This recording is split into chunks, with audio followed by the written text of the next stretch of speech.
Yeah, hi there. These comments are for E, and I am Michael, the founder, owner, and the materials writer for all of your lessons at the 7-Step System to Pass a TOEFL IBT.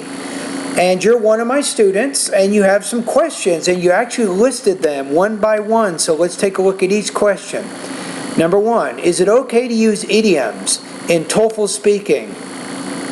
Or does it take away or boost a score, or it doesn't matter?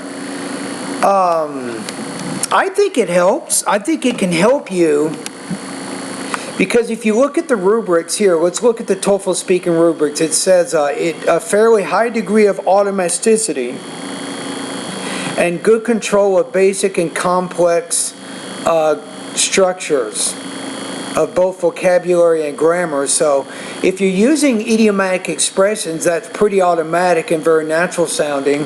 So for the independent speaking tasks, yes, I think it would be helpful.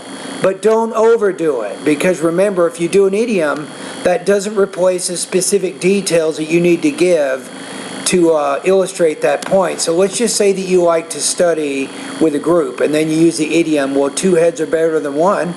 So once you say two heads are better than one, then say, for example, then you give a specific example to illustrate why group study is more important than individual study. All right? So that's my answer there. So I think idioms during the independent speaking will help your score as long as you don't overdo it, and as long as you give specific details to help illustrate those ideas. Number two, are idioms safe to use only in the independent speaking section, or both independent and integrated sections? Good question. Very good question. Idioms are a rather informal or conversational way of using English, so I think it would be better to use these only during the independent speaking sections of the test, not during the integrated speaking section. Number three, does using blending boost speaking scores? Good question. So let's look over here. It says general well-paced fluid expression.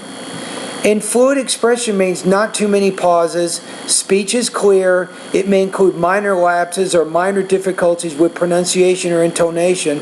So in order to have fluid expression of ideas, you need to have blending. So the answer to this is a 100% yes. By blending your ideas within your thought groups, you're actually going to speak more naturally and more fluently, and that's going to really help you to score higher on the TOEFL exam. Number four, does speaking freely in TOEFL help get better score than using templates, assuming both have an okay organization and are quite coherent with a few pauses? Yes. Do not use templates. That's my motto. Don't use them. Try to develop your own system of organizing and developing your independent and integrated responses without relying on overly used templates that you see on the internet. So the answer to that is speaking freely is better than using templates, so long as you have a good organization, everything connects together well, and you're not pausing too often.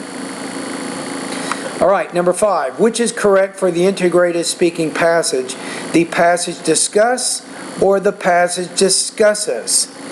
This one, because your subject here is singular passage, so you want to use a singular verb, so the ES is the third person present singular inflection S, so the second one, the passage discusses, will be correct.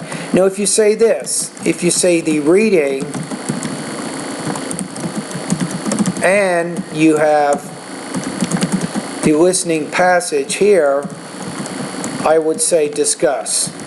Because now you have two subjects. You have the reading passage and the listening passage, so you need to use a plural verb here. But if you just say passage, then say discuss.